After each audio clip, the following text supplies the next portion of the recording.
आज हम लोग पढ़ने जा रहे हैं वैलेंसी के बारे में। ठीक है, वैलेंसीज ऑफ एलिमेंट्स। वैलेंसी, तो हम सबसे पहले देखेंगे वैलेंसी होता क्या है। वैलेंसी होता क्या है? वैलेंसी, तो वैलेंसी को आप लोग सिंपल भाषा में बोल सकते हो, सिंपल लैंग्वेज में, combining capacity, combining capacity of an element to hydrogen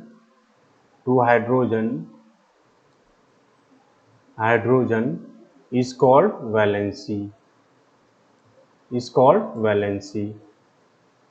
ये हो गया सिंपल डेफिनेशन इसकी। इसका मतलब ये हुआ कि कोई भी एलिमेंट हाइड्रोजन से कंबाइन करने की कितना कंबाइनिंग कैपेसिटी रख रहा है, उसी को क्या बोलेंगे? वैलेंसी बोल देंगे। ठीक है, उस एलिमेंट्स का। जैसे देख लो यहाँ पे 4-5 एग्जांपल हम आपको लिख दे रहे हैं। जैसे H2 है, CH4 है, ठीक है, ये है NH3 है, और देख लो HCl है, MgCl2 है, MgH2 है, और AlH3 है। अब देखो यहाँ पे सारे जितने भी कंपाउंड है क्या है? हाइड्रोजन से कनेक्टेड है या फिर हम हाइड्रोजन से कंबाइन किए हुए हैं। यहाँ पे एक ऑक्सीजन कितना हाइड्रोजन से कंबाइन है? वैलेंसी यहाँ पे हो जाएगा वैलेंसी ऑफ एलिमेंट्स। यहाँ पे एक ऑक्सीजन कितने हाइड्रोजन से कनेक्टेड है? 2 हाइड्रोजन से कनेक्टेड है, तो यहाँ पे वैलेंसी ऑक्सीजन की कितनी हो जाएगी? 2 हो जाएगी। यहाँ पे एक कार्बन कितने हाइड्रोजन से कनेक्टेड है? एक कार्बन 4 हाइड्रोजन से कनेक्टेड है, तो कार्बन की वैलेंसी क्या हो जाएगी? 4 हो जाएगी। इस वाले NH3 में एक नाइट्रोजन 3 हाइड्रोजन से कनेक्टेड है, तो यहाँ पे इसकी वैलेंसी क्या हो जाएगी? 3 हो जाएगी। उसी तरह इस वाले फिगर में देखो, एक क्लोरीन कितने हाइड्रोजन से कनेक्टेड है? एक ही एटम से कनेक्टेड है, तो यहाँ पे 1 हो जाएगा इसकी वैलेंसी। उसी तरह यहाँ में MgH2 में देख लो, मैग्नीशियम कितने हाइड्रोजन से कनेक्टेड है? 2 हाइड्रोजन से, तो यहाँ पे इसकी वैलेंसी 2 हो जाएगी। AlH3 में देख लो, यहाँ पे क्या होगा? Al 3 हाइड्रोजन से कनेक्टेड है, तो इसकी वैलेंसी क्या हो जाएगी? 3 हो जाएगी। तो वैलेंसी क्या होता है? कोई भी एलिमेंट्स हाइड्रोजन से कितना कंबाइन किया हुआ है या फिर कितना कंबाइनिंग कैपेसिटी रख रहा है, उसी को हम लोग क्या बोलेंगे? वैलेंसी बोल देंगे। ठीक है, ये हो गया वैलेंसी के बारे में। अब देख लो यहाँ पे वैलेंसी के 2 डेफिनेशन होते हैं। एक तो मेन डेफिनेशन ये है जो आपको बताया जा रहा है। अब देख लो, जैसे इसका मीथेन का एग्जांपल आप लोग के बुक में दिया हुआ है। इन CH4 4 atoms of hydrogen combine with carbon, so it's valency is 4। अभी हम जो बताएं भाई, अगर कोई भी एलिमेंट्स जितने हाइड्रोजन से कनेक्टेड है वही क्या हो जाएगी? उसकी वैलेंसी हो जाएगी। अब देखो दूसरा डेफिनेशन दे रहा है वैलेंसी का। वैलेंसी का सेकेंड डेफिनेशन है यहाँ पे, valency of an element is number of electron lost gained or share by an atom of the elements in order to acquire the stable nearest noble gas configuration is called valency। इसका simple language ये समझो, जो इतना tough language दिया है valency का, यहाँ पे हम लिख दे रहे हैं second definition. Valency number of electron lost gain are share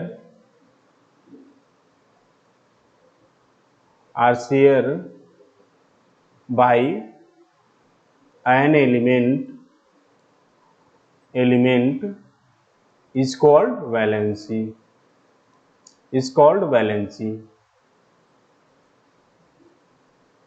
valency। यहाँ पे इसको हम बता दे रहे हैं आपको थोड़ा एग्जाम्पल के साथ।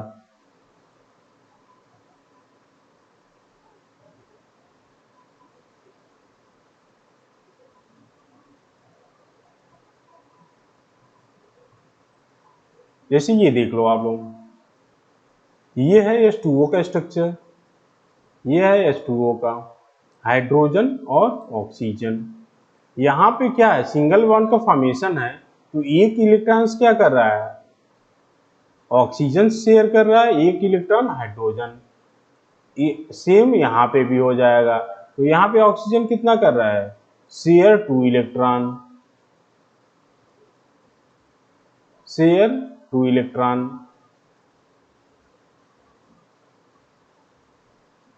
Share 2 electron.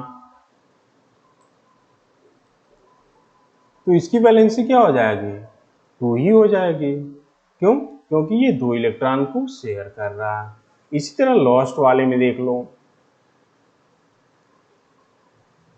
जैसे ये H प्लस है, H है और ये Cl है, यहाँ पे एक इलेक्ट्रॉन होगा, ये क्या करेगा, इसको कंप्लीट ट्रांसफर कर देगा। तो ये कितना लूज कर रहा है, लूज 1 इलेक्ट्रॉन। ठीक है, ये क्या कर रहा है, गेन 1 इलेक्ट्रॉन। तो यहाँ पे इसकी वैलेंसी क्या हो जाएगी, 1। ठीक है, यहाँ पे इसकी भी वैलेंसी 1, वैलेंसी 1। ठीक है, तो ये तीनों आप समझ गए होंगे वैलेंसी के बारे में।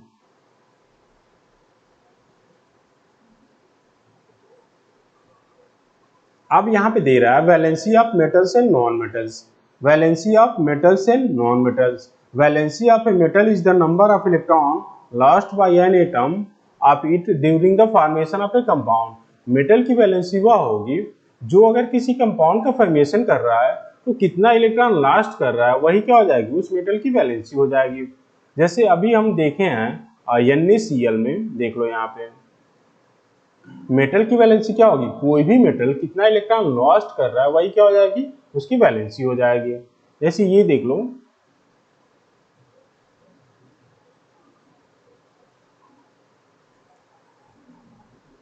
NaCl का एग्जांपल एक आप देख लो, Na में एक आउटर इलेक्ट्रॉन होगा और Cl, ये क्या कर देगा, Cl को ट्रांसफर कर देगा। तो लॉस्ट कितना इलेक्ट्रॉन का कर रहा है, ये 1 का कर दे रहा है, तो वैलेंसी भी क्या हो जाएगी इसकी, 1 हो जाएगी। तो मेटल जितना इलेक्ट्रॉन लॉस्ट करेगा वही उसकी क्या हो जाएगी, वैलेंसी हो जाएगी during the formation of compound. Compound के फॉर्मेशन में मेटल जितना भी इलेक्ट्रॉन लूज करेगा वही क्या हो जाएगी, उसकी वैलेंसी हो जाएगी। ठीक है, ये हो गया वैलेंसी ऑफ नॉन मेटल्स। उसी तरह से नॉन मेटल की वैलेंसी क्या होगी, नॉन मेटल्स की वैलेंसी हो जाएगी कोई भी नॉन मेटल जितना इलेक्ट्रॉन का गेन कर रहा है, कोई भी नॉन मेटल्स जितने इलेक्ट्रॉन को गेन करेगा वही क्या हो जाएगा, उसकी वैलेंसी हो जाएगी। जैसे NaCl में देख लो, यहाँ पे गेन कितने इलेक्ट्रॉन का कर रहा है Cl, गेन 1 इलेक्ट्रॉन्स, तो Cl की वैलेंसी क्या हो जाएगी, 1 हो जाएगी। यहाँ पे क्यों 1 हो जा रहा है, क्योंकि एक इलेक्ट्रॉन को एक्सेप्ट कर रहा है या फिर, ठीक है, ये हो गया valency of metal and non metal. तो मेटल की वैलेंसी होगी जितना इलेक्ट्रॉन लूज कर रहा है मेटल वही उसकी वैलेंसी होगी। नॉन मेटल की वैलेंसी कैसे फाइंड करेंगे, कोई भी नॉन मेटल जितना इलेक्ट्रॉन वो एक्सेप्ट कर रहा है या फिर गेन कर रहा है वही क्या हो जाएगी, उसकी वैलेंसी हो जाएगी।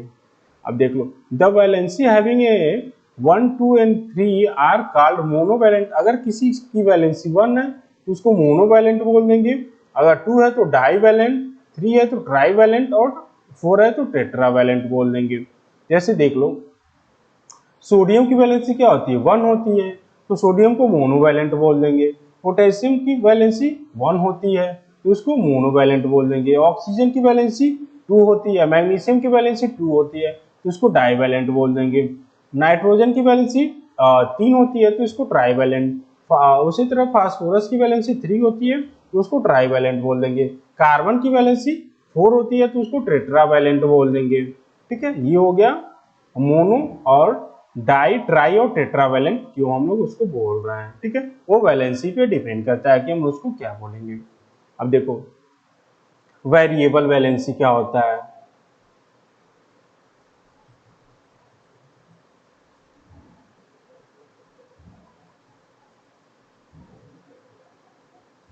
वेरिएबल वैलेंसी जैसे सोडियम है तो वो तो केवल सिंगल वैलेंसी को शो करता है, मोनोवैलेंट, ठीक है। लेकिन कुछ ऐसे भी एलिमेंट्स होते हैं जो क्या करते हैं, एक से ज्यादा वैलेंसी को शो करते हैं, उसको हम लोग वेरिएबल वैलेंसी बोलते हैं, ठीक है। और वेरिएबल वैलेंसी क्यों शो होता है ये भी आगे अगर दिया होगा तो बताया जाएगा, नहीं तो हायर क्लास में आप लोग पढ़ोगे, ठीक है। तो आयरन देख लो, आयरन दो वैलेंसी शो करता है, Fe2 और Fe3, ठीक है।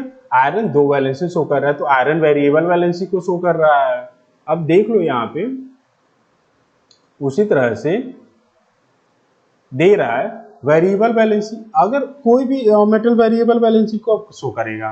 अगर दो इलेक्ट्रॉन के बीच में जो आयोनाइजेशन एनर्जी का गैप होगा वो बहुत ही कम होगा तो क्या होगा, वेरिएबल वैलेंसी शो करेगा। आयोनाइजेशन एनर्जी मीन्स इलेक्ट्रॉन्स को रिलीज करने के लिए हमें कितनी एनर्जी चाहिए। तो अगर दोनों इलेक्ट्रॉन्स के बीच में आयोनाइजेशन एनर्जी का गैप कम है तो क्या होगा, वो वेरिएबल वैलेंसी शो करेगा।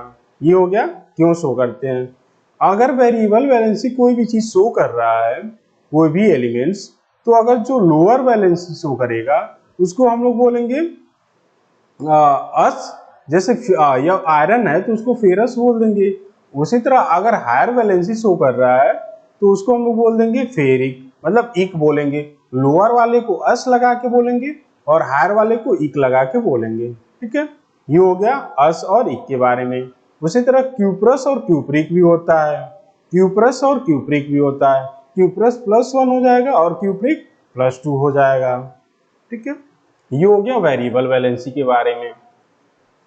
अब देख लो रेडिकल, हल्का सा यहाँ पे रेडिकल के बारे में। रेडिकल का डेफिनेशन होगा, रेडिकल इज एन एटम और group of atom having a charge positive और negative and behave as a single unit in chemical reaction. Radical क्या होते हैं, या तो वो पॉजिटिव चार्ज कोई रेट स्पीशीज होगा या फिर नेगेटिव चार्ज कोई स्पीशीज होगा, ठीक है। और वो सिंगल यूनिट के रूप में बिहेव करेगा, सिंगल यूनिट के रूप में बिहेव करेगा। जैसे यहाँ पे NH4 आपको दिख रहा है, अमोनियम आयन, तो कोई भी रिएक्शन होगा तो ये अमोनियम आयन क्या होगा, सिंगल यूनिट के रूप में बिहेव करेगा।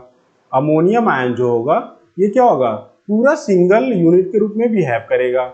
उसी तरह कार्बोनेट आयन है तो कार्बोनेट आयन भी क्या करेगा, पूरे सिंगल यूनिट के रूप में बिहेव करेगा। तो रेडिकल का डेफिनेशन हो जाएगा, रेडिकल इज एन एटम और group of atom having a charge and behave as a single unit in a chemical reaction. ये हो गया डेफिनेशन। अब एसिड और बेसिक रेडिकल देख लो। बेसिक रेडिकल वो होंगे जिसमें क्या होंगे, पॉजिटिव चार्ज होंगे, उसको बेसिक रेडिकल बोल देंगे। जिसपे भी पॉजिटिव चार्ज होगा उसको बेसिक रेडिकल बोलेंगे, जिसपे नेगेटिव चार्ज होगा उसको एसिडिक रेडिकल बोल देंगे। तो केटायन जो होगा वो क्या होगा, बेसिक रेडिकल हो जाएगा। केटायन होगा, केटायन क्या हो जाएगा, बेसिक रेडिकल हो जाएगा, और एसिड रेडिकल एनायन हो जाएगा। एनायन क्या हो जाएगा, एसिड रेडिकल्स। एग्जाम्पल में हो जाएगा ammonium ion NH4+, sodium ion Na+, और पोटेशियम आयन K+। ये हो गया बेसिक रेडिकल के एग्जाम्पल। एसिड रेडिकल का एग्जाम्पल कार्बोनेट आयन CO3 पे -2, सल्फेट आयन SO4 पे -2, ठीक है। ये हो गया एसिड रेडिकल के एग्जाम्पल। अब यहाँ पे सिंपल और कॉम्प्लेक्स रेडिकल के बारे में दिया है। सिंपल रेडिकल उसको बोलेंगे जो केवल एक ही टाइप के एटम से बनाएगा। सिंपल रेडिकल हम लोग बोलेंगे जो केवल एक ही टाइप के एटम से बनेगा। सिंपल रेडिकल क्या होगा, जो सिंगल टाइप के एलिमेंट से बनेगा उसको हम लोग क्या बोलेंगे, सिंपल रेडिकल। जैसे क्लोरीन क्लोराइड हो गया, फ्लोराइड हो गया, सोडियम हो गया, पोटेशियम आयन हो गया, ये क्या केवल एक ही टाइप के एलिमेंट से या फिर एटम से बने हैं, तो सिंपल रेडिकल हो गया। कंपाउंड रेडिकल हो जाएगा दो या दो से ज्यादा टाइप के एटम से, दो या दो से ज्यादा काइंड के एटम अगर है या फिर एलिमेंट्स है तो उसको हम लोग क्या बोलेंगे, कंपाउंड रेडिकल बोलेंगे। जैसे कार्बोनेट आयन है, कार्बोनेट आयन में क्या होंगे, कार्बन और ऑक्सीजन है, तो यहाँ पे दो टाइप के एटम है। हाइड्रोक्साइड आयन है, यहाँ पे ऑक्सीजन और हाइड्रोजन है। उसी तरह सल्फेट आयन है, सल्फर और ऑक्सीजन है। अमोनियम आयन है, उसमें नाइट्रोजन और हाइड्रोजन प्रेजेंट है, तो उसको हम लोग बोल देंगे कंपाउंड रेडिकल, ठीक है। ये हो गया रेडिकल के बारे में। अब यहाँ पे कुछ रेडिकल्स दिए हुए हैं, उसको आप लोग को याद करना है। ठीक है, अब देखो इसमें कौन कौन से याद करने हैं, सारे तो आप लोग नहीं याद करोगे, जो इंपॉर्टेंट है या फिर जो क्लास 9th-10th में आएगा उसी को आप लोग को याद करना है अभी। तो आप लोग हाइड्रोजन को याद कर लो, ये वाला हाइड्रोजन, फिर सोडियम, पोटेशियम, अमोनियम, क्यूपरस, ये चार इसमें याद कर लो। ये सारे क्या होंगे, मोनोवैलेंट होंगे और सारे क्या होंगे, बेसिक रेडिकल होंगे। ठीक है, इसी तरह देख लो डाइवैलेंट और बेसिक रेडिकल में मैग्नीशियम को आप लोग याद कर लेना, कैल्शियम, जिंक, फेरस, क्यूप्रिक, ये 4-5 याद कर लेना। ये है डाइवैलेंट और बेसिक रेडिकल हैं। उसी तरह ट्राइवैलेंट में देख लो, ट्राइवैलेंट में फेरिक याद करना, क्रोमियम, एल्यूमिनियम, ये 3 है आपको याद करने पड़ेंगे। ठीक है, टेट्रावैलेंट है, टेट्रावैलेंट में आपको याद करना पड़ेगा मैग्नीशियम Mn4+, ये आप लोग याद कर लेना। ये है बेसिक रेडिकल के बारे में। इसी तरह एसिड रेडिकल भी आपको याद करना पड़ेगा। ये है मोनोवैलेंट एसिड रेडिकल, इसमें हाइड्राइड को आप लोग याद करना, hydride, fluoride, chloride, bromide, iodide, cyanide. उसके बाद से याद कर लेना bicarbonate, bisulphide, bisulphate, nitrite, nitrate और एसीटेट, इसको याद कर लेना। ये सारे क्या हैं, मोनोवैलेंट हैं, मोनोवैलेंट हैं, मोनोवैलेंट और एसिड रेडिकल हैं, एसिड रेडिकल, एसिड रेडिकल है ये सारे चीज। उसी तरह डाइवैलेंट रेडिकल कुछ हैं, उसको भी याद करने पड़ेंगे। डाइवैलेंट में इंपॉर्टेंट है carbonate ion, sulphide, sulphide, sulphate, oxide, chromate, dichromate और पेरोक्साइड, इसको आपको याद करना पड़ेगा। ये सारे ही डाइवैलेंट, डाइवैलेंट एसिड रेडिकल हैं ये। ठीक है, इसके बाद से टेट्रावैलेंट या और ट्राइवैलेंट हम लोग देख लेते हैं।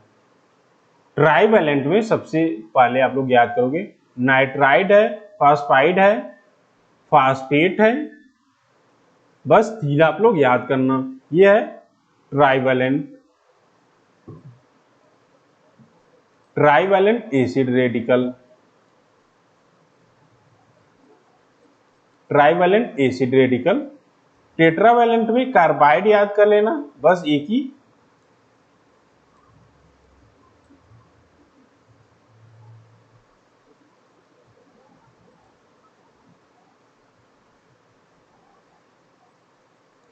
ठीक है, ये हो गया रेडिकल्स के बारे में। अब हम केमिकल फार्मूला देख लेते हैं। केमिकल फार्मूला,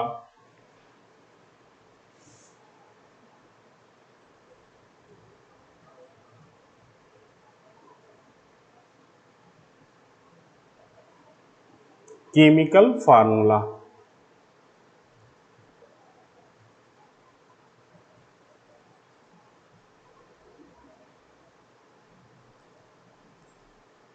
केमिकल फार्मूला के बारे में। केमिकल फार्मूला क्या होता है, chemical formula symbolic representation of A molecule. Chemical formula क्या होता है, सिंबॉलिक रिप्रेजेंटेशन,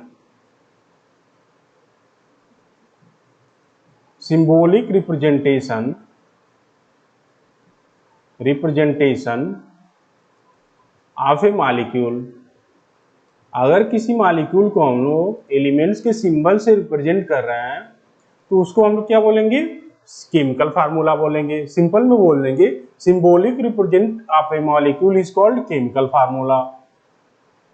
ये हो गया केमिकल फार्मूला का डेफिनेशन। अब हम इसको कैसे बनाते हैं, आयनिक कंपाउंड को कैसे बनाएंगे हम लोग केमिकल फार्मूला, और कोवैलेंट कंपाउंड का कैसे बनाएंगे केमिकल फार्मूला। तो हम लोग सबसे पहले आयनिक कंपाउंड का देखेंगे केमिकल फार्मूला कैसे बनाएंगे। तो हम लोग पहले देखेंगे वैलेंसी इंटरचेंज से। ये देख लो, सोडियम प्लस है और Cl माइनस, माइनस है तो -1 हो जाएगा, प्लस है तो +1 हो जाएगा, ये अंडरस्टैंड है। इसको हम लोग ब्रैकेट कर लेंगे, सोडियम को केवल जो एलिमेंट्स है उसको ब्रैकेट करेंगे, जो भी यहाँ पे निगेटिव या पॉजिटिव चार्ज के साथ जो न्यूमेरिकल वैल्यू होगा उसको इंटरचेंज करेंगे यहाँ पे, ठीक है, इंटरचेंज करेंगे यहाँ पे। दूसरे स्टेप में हो जाएगा Na ब्रैकेट के बाहर 1 और Cl ब्रैकेट के बाहर 1।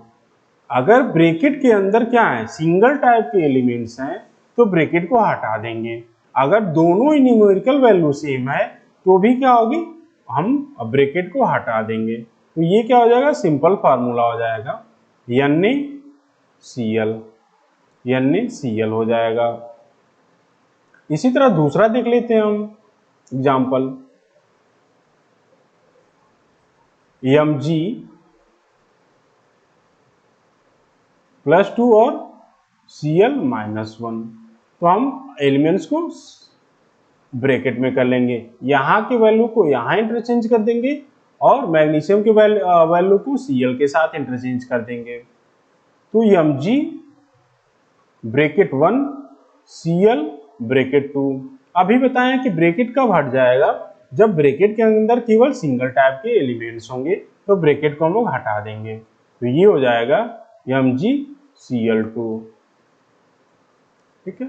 इसी तरह और हम देख लेते हैं, जैसे देख लो यहाँ पे Mg +2 और फास्फेट आयन से कोई फार्मूला हम बना दे रहे हैं। Mg को ब्रैकेट करेंगे और फास्फेट को ब्रैकेट करेंगे। फास्फेट का जो न्यूमेरिकल वैल्यू चार्ज है उसको हम इंटरचेंज करेंगे मैग्नीशियम के साथ, जो मैग्नीशियम का चार्ज है उसकी वैल्यू को हम इंटरचेंज करेंगे फास्फेट के साथ। दूसरा स्टेप हो जाएगा Mg3PO4 ब्रैकेट के बाहर 2। अभी बताएं कि ब्रैकेट कब हम लोग हटाएंगे, जब ब्रैकेट के अंदर सिंगल टाइप के एलिमेंट्स हैं या फिर दोनों न्यूमेरिकल वैल्यू सेम होंगे तो हम लोग हटा देंगे। तो यहाँ पे मैग्नीशियम क्या होगा, सिंगल एलिमेंट्स है, उसको हम ब्रैकेट को हटा देंगे। तो ये हो जाएगा Mg3PO4 2। यहाँ पे ब्रैकेट क्या कर रहे हैं, नहीं हटा रहे हैं, क्यों, क्योंकि यहाँ पे दो टाइप के एलिमेंट्स हैं, फास्फोरस भी है और ऑक्सीजन भी प्रेजेंट है। ये हो गया केमिकल फार्मूला के बारे में कि कैसे हम लोग बनाते हैं। एक और देख लो आप लोग, जैसे Ca है, Ca+2 और ऑक्सीजन -2, ब्रैकेट कर लेंगे दोनों को ही, ये वैल्यू यहाँ इंटरचेंज कर देंगे और कैल्शियम की वैल्यू को ऑक्सीजन के साथ इंटरचेंज कर देंगे। तो Ca ब्रैकेट के बाहर 2, ऑक्सीजन ब्रैकेट के बाहर 2। अभी बताएं कि अगर ब्रैकेट के बाहर क्या है, सेम न्यूमेरिकल है वैल्यू है तो क्या होंगे, ब्रैकेट को हटा देंगे और ब्रैकेट के अंदर सिंगल टाइप के एलिमेंट्स है तो भी हटा देंगे। तो यहाँ देखो दोनों ही न्यूमेरिकल वैल्यू क्या है, सेम है और ब्रैकेट के अंदर सिंगल टाइप के एलिमेंट्स है। तो ये हो जाएगा कैल्शियम ऑक्साइड मतलब CaO, ठीक है। ये हो गया केमिकल फार्मूला के बारे में, ठीक है।